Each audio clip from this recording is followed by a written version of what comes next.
How's it going, everybody? This is Juan Galt with the Sovereign Bitcoin Podcast. I've got a couple of very special guests today. I'm with Nathan Wosnack and Sam Reynolds. You guys are with Ubitquity, a blockchain real estate company that I've been following for a few years now. We've been talking here and there, meeting up at conferences occasionally. We did a live stream out of Toronto a while back. And you guys are moving forward to the next stage of this company, and so I wanted to have you on board to tell us kind of what you're up to, how this journey has been for you, and what's coming up next. For those that don't know about Ubitquity, can you tell us a little bit about what Ubitquity is? Sure, I'll get started. So thanks a lot, Juan. Everyone, thanks for listening. Great to be a guest of the show. Been a good friend of Juan for years, and as he mentioned, he's been following Ubitquity since really day one.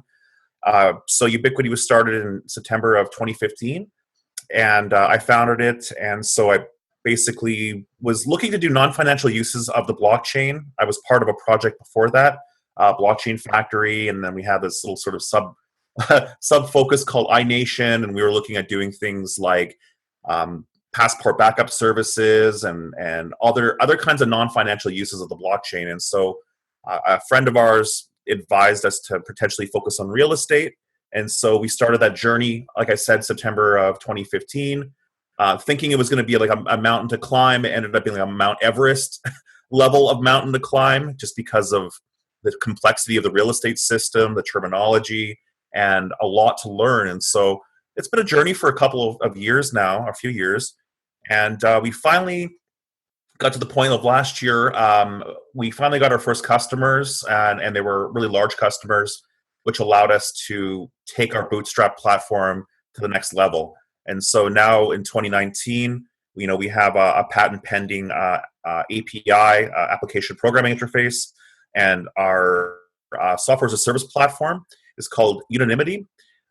And it allows a client to input his or her data to store it on the blockchain, and it also shows an accurate audit of all records. So blockchain technology is used to ensure the authenticity of information, ownership history, transfer of records. And as Sam will mention here in a second, we started off with real estate, but actually our first clients were the aviation world, and then the title abstract, and it's really expanded from there. And so we're looking to really expand beyond just our main focus, which was real estate.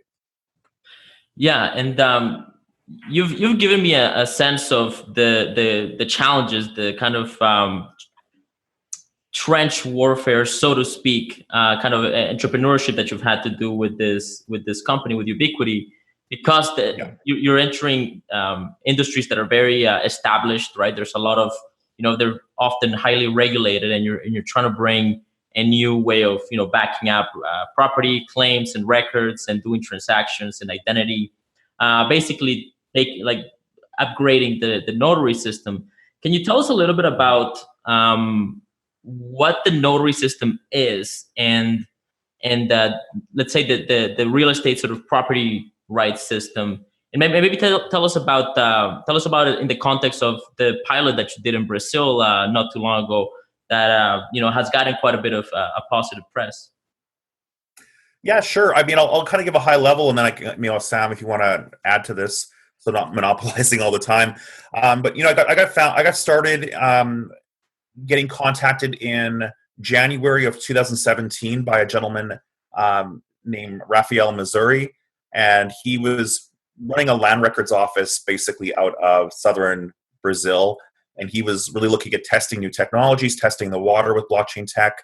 He had come across us and felt like we were really the only ones that were focusing on maybe an international market, and that he felt like especially when we're talking about a parallel recording, right? We're not here to replace vendors. You mentioned things like a very established, entrenched market, especially in the US. I mean, these are established, multi-billion-dollar companies, these title insurance firms, and we can't just come into their door and say, hey, we're going to, disintermediate you. We're going to disrupt. We're going to use all these buzzwords that the media has in the past really perpetuated, and instead saying, hey, we come in peace. We're here to do a parallel recording. We're not here to even replace vendors at the local county recorder level or land records level, if from an international standpoint.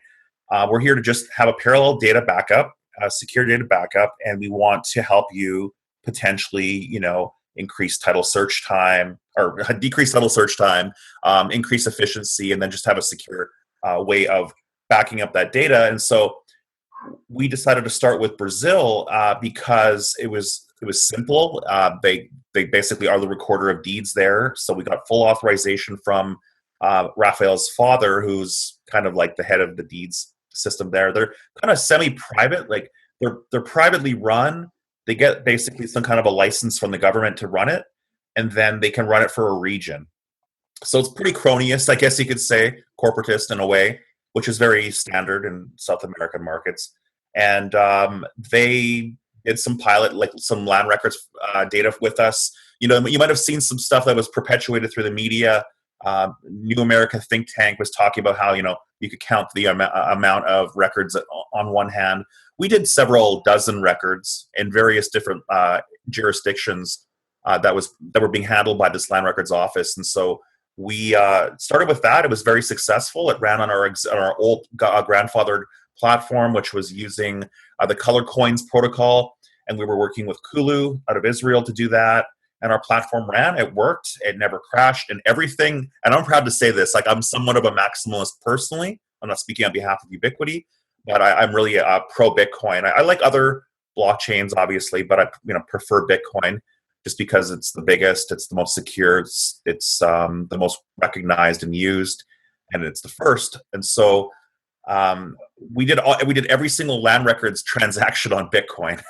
So that was pretty cool. And we got covered by Reuters, we got covered by CoinDesk, who usually just ignores us, and Cointelegraph and all those other firms. And that actually, what that did, guys, is, and gals listening, is this allowed me to get the exposure for Ubitquity, and that allowed me to be able to speak at the Latin American PropTech conference last year. I'm now living in Chile temporarily, just doing some business development, and it's opened us up to like resellers and other potential clients, and other clients like Fort Galt is going to be using us. There's another community in Brazil and in Chile as well that's going to be using us too. So it's been phenomenal how that's opened up the door for us.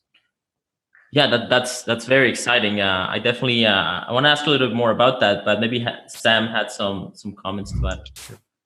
Yeah, so that was really the first step for our company, right? Because it was a proof of concept. So as you mentioned earlier, we have really evolved the platform. So that was our old platform. What we have right now is definitely new and definitely improved. But with Brazil, that was just our proof of concept that it could actually work as we described. And so Sam, maybe do you want to go perhaps a little bit into, if you're okay with this one, going into a bit how we got contacted by the AIC title service company and what we're doing to integrate? Yeah, before we get to that, I definitely want to cover that. I actually read a long piece that was written about AIC, and it's very, very interesting. I just want to give people a little bit more context about some of the dilemmas that people face, that notaries face in that industry. One of the things that I read about the Brazil pilot was that there wasn't necessarily very strong consensus between notaries in Brazil, and so there's risk for fraud. Maybe you can break down some of the problems that you're actually solving for notaries, and then obviously we can transition into how the application entered the aerospace industry.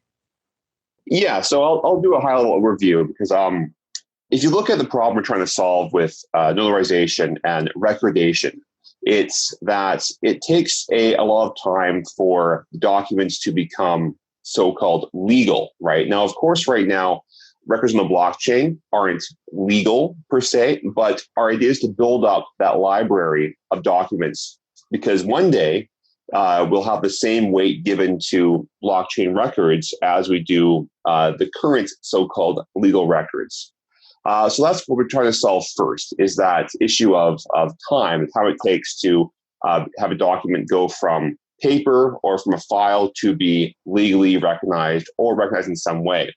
The second issue that we're trying to solve is the one of conveyance, right? So again, the next step in closing a property transaction is actually having the property conveyed to the other person. So in this case, with our platform, you can assemble all the documents on the blockchain, then have them checked by the counterparty. So if, for instance, you are not the first owner of the property, you'll have to look at the property's history in something called an abstract, right? So if this abstract is on the blockchain, it can be recorded once and then verified by your counterparty, so the buyer, and also their people too, so their attorney or their financer, right? So having all of that on the blockchain, even though you can't so-called legally convey property or record property at the moment, just allows for people to do the research once and have things verified and not having to re-verify documents. So they are already, sealed, and they are already agreed by all parties that they are legit. Yeah, and my understanding of what you're doing is you have the document, and then you create a hash of that, and the hash is what is actually published on the blockchain of choice, and then people can authenticate that independently. And obviously, there's elements of identity there, and then there's other elements of the content of the document itself. I assume you guys had to come up with a very like. Did you guys come up with a protocol for making sure that all this is sort of can be replicated? Yeah. So that's covered in our API. So to be sure, we don't actually store documents on the blockchain. They are stored off chain somewhere, perhaps on cloud storage or any kind of other storage platform like Storj or Filecoin. What's stored in the blockchain is that hash, and that hash has the data on it that points to said file and describes it. So even if you don't use our API, you can actually verify that said file exists and verify it's authentic, just with a block explorer type deal. Yeah. And so some clients can have access to our a platform they can log into to show a record of ownership. Exactly. Yeah. Or they can have it on stored on their end. And generally, what people use is API, but there is some demand for being able to have a login portal as well.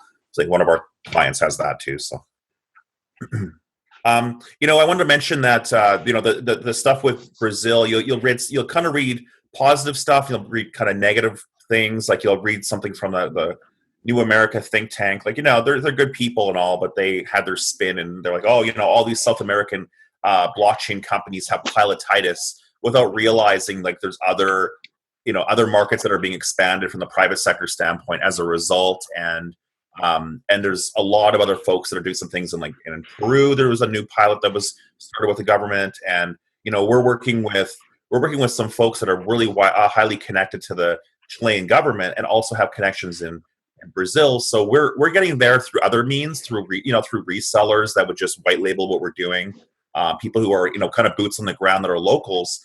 And I think that's kind of beautiful in areas that would be hostile to, say, American companies or hostile to Ubitquity for whatever reason. Maybe they are, who are these Americans? Who are these so-called gringos, if you will, coming in here? Well, we could be on the back end. We could be the plumbing of all this infrastructure, and they won't even know that they're using Ubitquity. Well, and that sort of it'll be like a ubiquitous experience, if you will. So right, and I mean that they have access to the Bitcoin blockchain, let's say, from anywhere in the world, and you guys are also blockchain agnostic. So yeah, there's no reason that you can't be sort of publicly available, despite the country and the jurisdiction, right? Well, exactly. And I mean, for us, I mentioned how I'm, I'm very pro Bitcoin. I've opened up to Ethereum over the years and stuff, but, we support multiple blockchains. I mean, we've even had some demand for Quorum, right? Which is JP Morgan's private offering. We could support Postchain. We could support Hyperledger. So whatever there's a demand for, obviously the market is going to make a demand. We're going to respond to it as long as it's reasonable. So, and we can. Yeah, because one thing we've encountered is that as great as Bitcoin or Ethereum are, the problem some people have is that even though they're a blockchain, people associate that with the cryptocurrency as well. Yeah. So in cases where, it might be a government client, they don't want to be affiliated with cryptocurrency. We can't use the Bitcoin or Ethereum blockchain, just given that association. So that's why we're very pro agnostic, because there are other blockchains too we can use instead. Yeah, absolutely. Yeah, that's understandable. And I think from a business perspective, you're not the only company that's taking this approach, especially when it comes to doing non-financial things. You're trying to authenticate records and all this stuff. It makes a lot of sense. And if and when any of them settle as the dominant, then it'll be, there shouldn't be any argument at that point, as to why you should be using them. Yeah, absolutely. And there's a lot of stuff that's out there. I read something that was really critical of Hyperledger and the IBM's approach to all of this with the Hyperledger project. And people may want to look that up, or I can give some link at the end or something, which really was very telling. And so, I think education is really important, and I think that that's an area where we found some challenges, Juan and listeners, where we have title companies, for example, coming to us and they don't even know where to start, and they have sort of the we call it the temporary syndrome or disease of, I don't know what I want, but I don't want that. And so it's highly frustrating, but also understandable, right? I mean, a lot of these people, they know their own world, they know their tools and stuff, and there could be some just barriers of entry from understanding.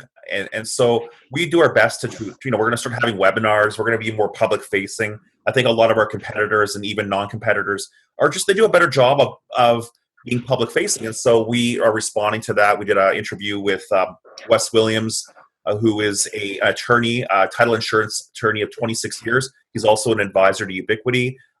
So he was remote. Sam and I were in New York at a professional studio, and we were working with eTech TV. Hi, Rich, if you're listening.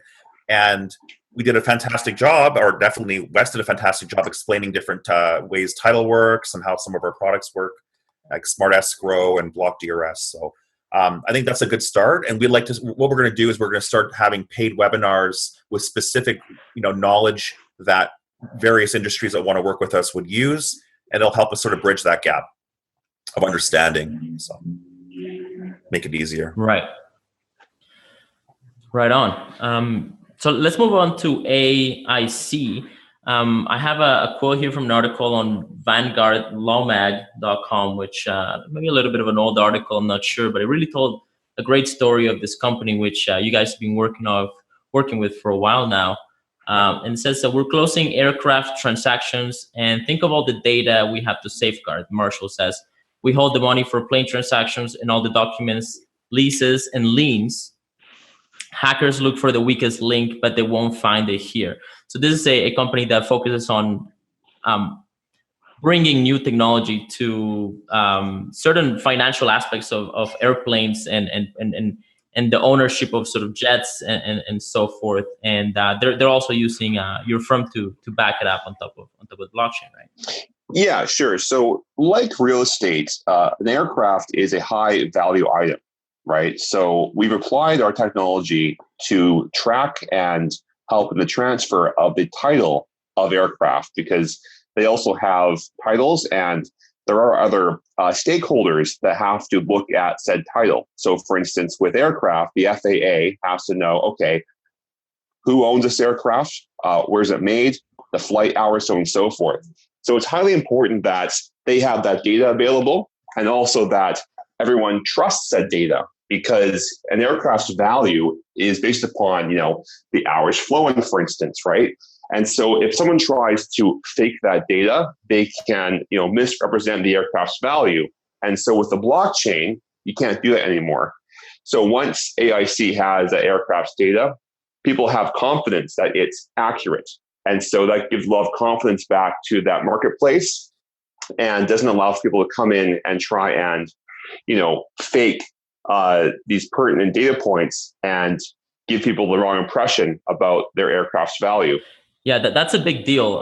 This story that I read focused on one market example, which is, say 16 friends getting together to buy a jet and then having this sort of luxury jet. Yes. Is that sounds like it's one of the markets that you focus on. Is that the primary market, or is there any other markets that you can tell us about that?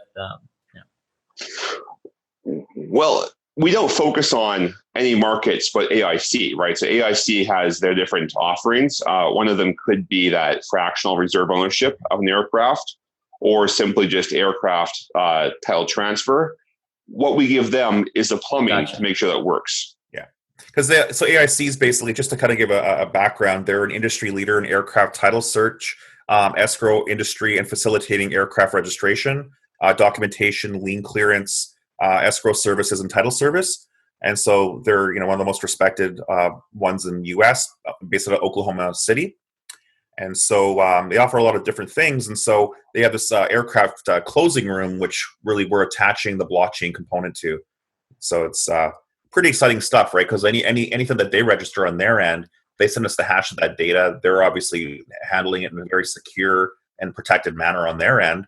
And so it really doesn't matter what they send us, as long as we trust that they're sending us the right data. We're just backing it up, and we act as Sam said, like kind of the plumbing of the system with our API.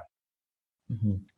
Yeah, I mean, what I've always found fascinating about Ubitquity is that you guys have always been going straight for an aspect of society that's really rarely talked about, rarely understood, which is sort of property rights claims and the security of that data and the transfer of that data, and you guys you guys actually have clients in the industry on the ground using your software. You've done pilots with different sort of entities around the world. I mean, in Brazil, I believe you did another one somewhere else. We did, yeah. We've done some private ones, like sort of ones that were, I guess you'd say, under an NDA. Things that really were like the client didn't want us to kind of mention, but yeah, in different jurisdictions. For instance, we're actually really excited because going forward, we have Fort Galt. Fort Galt has a community of entrepreneurs, and they have their community. They're building land there. They've sold land there, and they're dropping all these plots, and they're going to be building these homes for these entrepreneurs, free thinkers, artists, and stuff. And what better way to have a clean record of ownership than using Ubitquity? And so obviously I'm friends with Gabriel Scheer and his team. We go to we have meetings here in Valdivia, because I'm in Valdivia, and Fort Galt is kind of outside of Valdivia, like 20-minute drive. And so we felt like those kind of opportunities are great. We have another lady, we'll be making an announcement this week of signing a letter of intent with another project. The lady who's running it, name is Valeria. And so she's doing something very kind of similar. I can't kind of get the details of it, but something that's a little bit similar, but different enough where there's a value add. And we'll be able to also register, or record rather, this property, this data sets for these communities. That's great. Yeah, I'm a big fan of Fort Galt and Gabriel. I've been following their work as well for a while. So I was really excited when I saw that on your website that you're working with them on your pitch deck, actually. So that's fantastic. Actually, one of my friends is going to be flying down there and sort of working with them on some of the infrastructure. So I'm going to be keeping a close eye on that. Excellent. Yeah. So I was going to say, I'm looking forward to potentially meeting them, because they just got their roof finished. So they're taking some aerial photos. So, be sure to check out the Fort Galt website, fortgalt.com, to take a look at what they have to offer. It's pretty cool. That's right. They have the structure up ready and everything. So yeah, it's very, very exciting. Definitely check it out. That's great. So you guys are you're entering a new stage in your business. We've been talking about Ubitquity for a few years now, and this is you're currently in the process of raising equity through traditional equity sort of process. It's Regulation D and Regulation CF.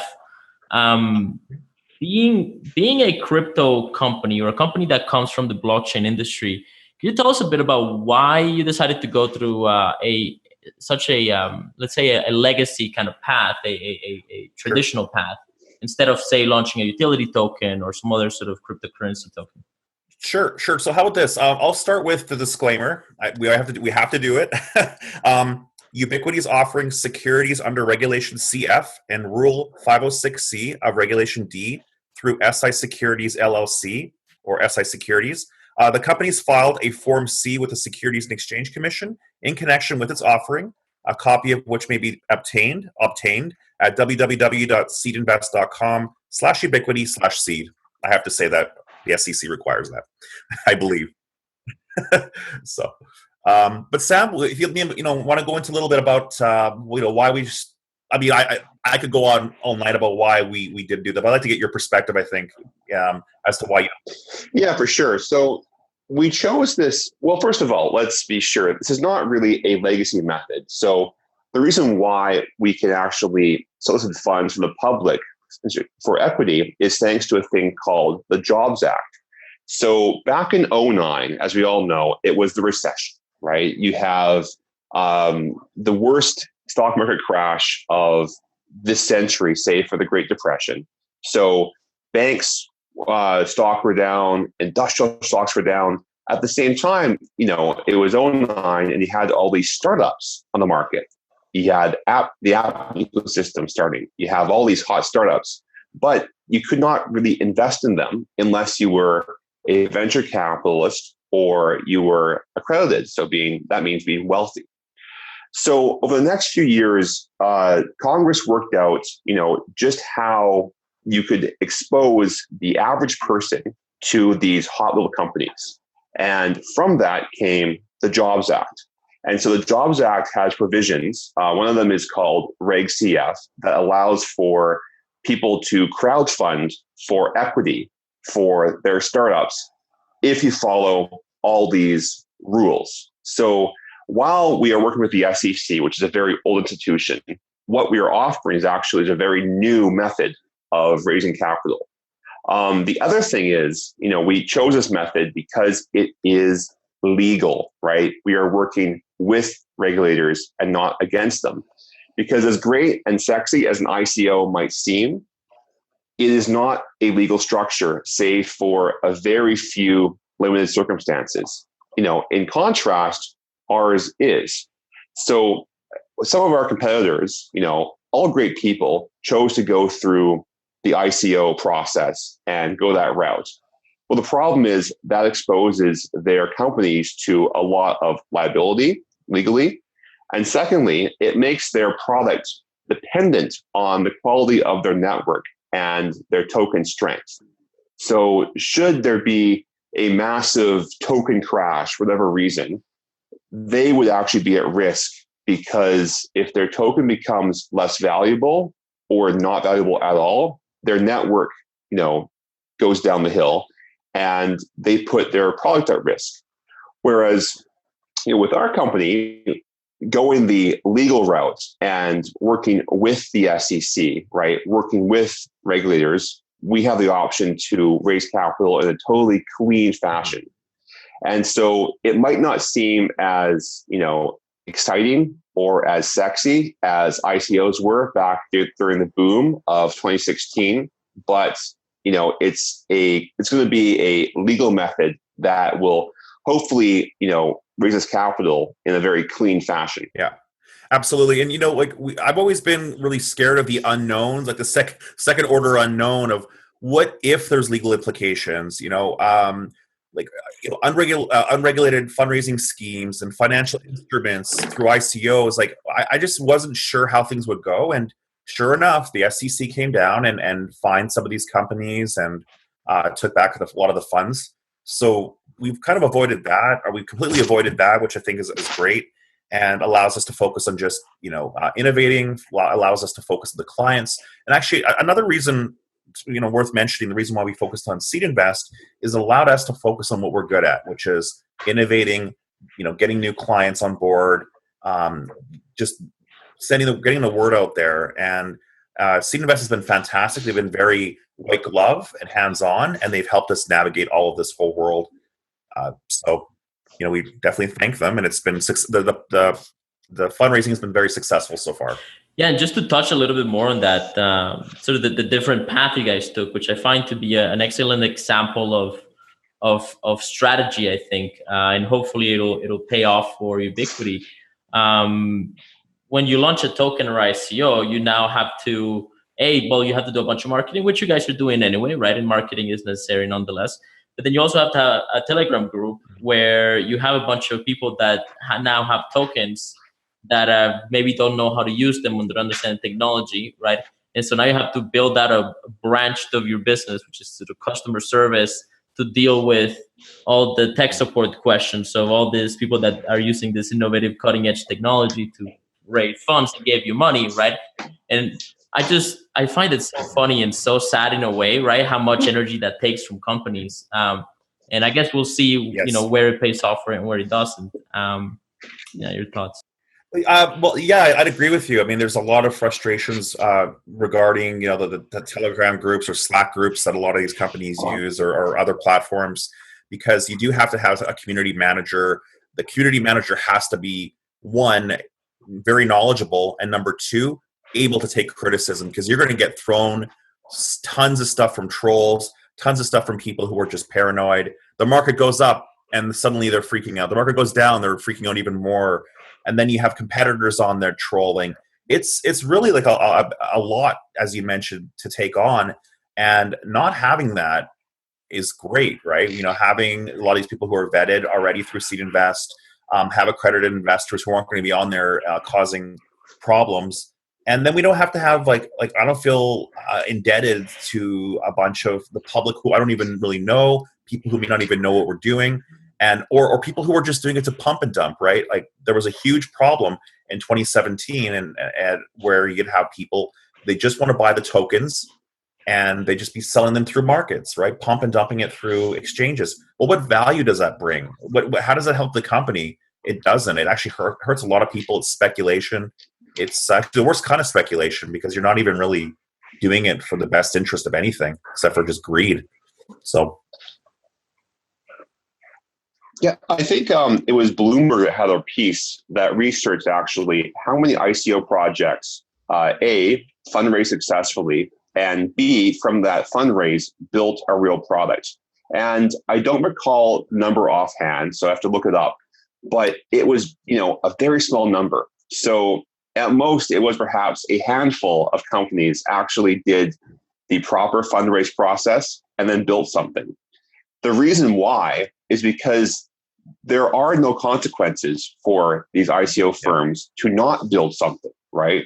Whereas we have to work with regulators, right? We have to work with, the rule book.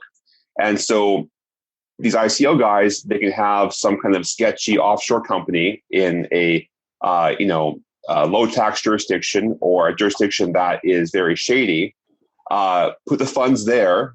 And then once people realize, oh, hey, these guys built nothing, but I invested everything, there is no recourse, legally speaking. So, yeah. Yeah, no, absolutely. And, for Ubitquity, I've always thought, well, look, the best way to run a business is to bootstrap, that's very old school, I guess, bootstrap it, get users, get proof, do the marketing, do the publicity. And we've been really close with academia. We had a gentleman who, Avi Spielman, who did his master thesis at MIT Center for Real Estate. So we've had people speak there, at Columbia University, University of British Columbia, and other places. And we've been quoted. We're going to be in a write-up by Stanford University next month, I believe, or sometime this month, on the blockchain and real estate kind of area. And so by doing it this way, it allowed us to really get something, properly built, minimally viable product. And then people, companies believed in us, and we were able to use real client money to build our product out, to hire the right staff, to market, to do R&D. And we were incentivized by the potential of what we could build through sweat equity, rather than, we're handed $1 million, if say we did an ICO, which we didn't, we never will. These companies doing ICOs, you're handed $1 million, or maybe you're handed 100 million. What is your motivation to deliver anything, right? And so that's what happened. And it's just, you can't motivate people by rewarding them before they build something. It needs to be, the opposite. So yeah, pretty happy about that. Yeah, it's really fantastic, and I'm excited to see your story develop, to see Ubitquity develop, and I'm glad you guys are taking this path. It's the reason that I chose to interview you, because of all the asks that I've received to do a show with somebody that's got a new ICO or something like that, I've always, I don't think if I've done any, it's been maybe one. I don't think I've ever even done one, but I've done some cryptocurrency project. But I'm very, very careful, very, very skeptical, because of all the reasons that you guys just mentioned. So it's really exciting to see a crypto company or a crypto related company sort of really bring product to market and do it, take this path. I expect you guys will be, trailblazers in this sense. So congratulations about that. Oh, thank you. Thank you. Well, thank you very much, Juan. And like it's worth mentioning as well. I hope that a lot of companies who listen or entrepreneurs who want to start their own business see this as an example of, yes, it's a long road, but believe me, it's worth it in the end. To be able to sleep at night, to be able to know that you're not, you're beholden to, say, some unsophisticated investors who may not be looking out for your best interests, and to know that you're going to bring something to the market that people actually want to use. I think that's an important thing as well. So for us, we've always tried to do the right thing, and although it might be pragmatic, it might not be as quote sexy as some quick $100 million raise. At least it's something that has utility. And so while I do wish our competitors and other companies the best and to be successful, I think people need to do things the right way so that they're not hurting investors, so they're not discouraging people in the future from getting into some of these projects, which unfortunately the ICO crash of 2017, 2018 did that. I think it really caused a big backlash from the public, and the media had a field day. So. Yeah, certainly. We'll see how the market develops going forward, to see how much of it recovers, or how much of a bear market we get to go. I wanted to ask you, just to finish up, why don't you tell us a little bit about the different ways that people can invest on Ubitquity right now, and what the differences between those are. There's some nuances. Obviously, you can find all the information at seedinvest.com/Ubitquity. That's UBITQUITY, Ubitquity. And so it's got. I read the whole document today. It's got a lot of in-depth information. And but tell us a little bit about the different ways that people can invest, and what is that they are buying, so to speak. Yeah, so for more details on what we offer in our campaign, you can actually check out our profile. So at seedinvest.com/Ubitquity. And if you go on that profile, you'll see something called the Reg C form. So that form has been filed with the SEC, and that lists out exactly what our offering is and what you get as an investor. So go on the profile and look for something called the Reg C form. Click on that, and you'll find there the exact details of what we're offering. Yeah, there's also a pitch deck, and there's various sections of the website that go into the different details of the two ways that you can participate in this offering. So definitely check it out if you're interested. You can also follow Ubitquity at ubitquity.io. That's UBITQUITY, Ubitquity.io. And I'll put links and everything below so you can get to them easily. Yeah. So is there anything else that you guys would like to mention?